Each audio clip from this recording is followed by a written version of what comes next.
Several days later. വെറും 15 വയസ്സുകാരനെ സമപ്രായക്കാർ തല്ലിക്കൊന്നു. കുട്ടിക്കളി തീക്കളിയാണെന്ന് പറഞ്ഞ് ഒടുവിൽ മരണക്കളിയായി.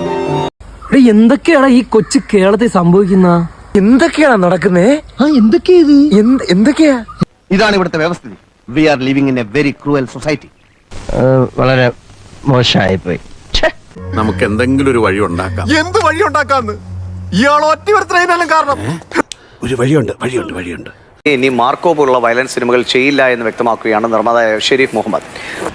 നല്ല തീരുമാനം. വയലൻസിനെ പ്രോത്സാഹിപ്പിക്കണമെന്ന ഉദ്ദേശത്തോടെ ചെയ്ത സിനിമയല്ല മാർക്കോ. പ്രേക്ഷകർ സിനിമയെ സിനിമയായി കാണുമെന്ന് കരുതിയെന്നും ഷെരീഫ് പറയുന്നു. എന്റെ പൊന്നു മണ്ടന്മാരെ, മാർക്കോ എന്ന സിനിമ ചെയ്തപ്പോ നമ്മളിതൊന്നും പ്രതീക്ഷിച്ചിട്ടല്ല നമ്മൾ സിനിമ ചെയ്തത്.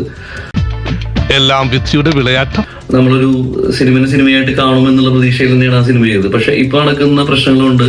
അങ്ങനെ സമൂഹത്തിൽ ഒരു പ്രശ്നങ്ങൾ ഉണ്ടാവും എന്നുണ്ടെങ്കിൽ ഞാൻ തീർച്ചയായിട്ടും എന്റെ സിനിമകളിൽ ഞാൻ വയലൻസിനെ ഇനി കാണിക്കാനായിട്ട് ട്രൈ ചെയ്യില്ല.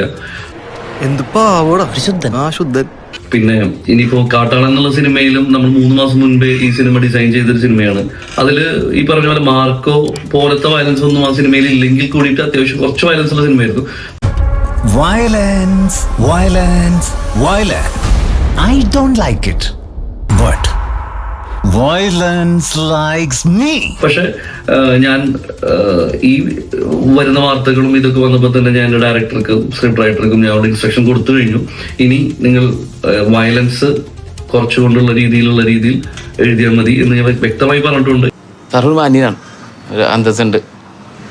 ഇനി എൻ്റെ സിനിമകളിൽ ഞാൻ വയലൻസിനെ പ്രൊമോട്ട് ചെയ്യുന്ന രീതിയിൽ ഒരിക്കലും ഇപ്പൊ വന്ന മാർക്കോ സിനിമ വയലൻസിനെ പ്രൊമോട്ട് ചെയ്യാൻ വേണ്ടി ചെയ്തതല്ല. പക്ഷെ വയലൻസ് അങ്ങനെ ഒരു ഇൻസ്പയർ ആവുന്നുണ്ടെങ്കിൽ എന്റെ സിനിമയിൽ നിന്ന് ഞാനത് മാറ്റി നിർത്താൻ തയ്യാറാണ്.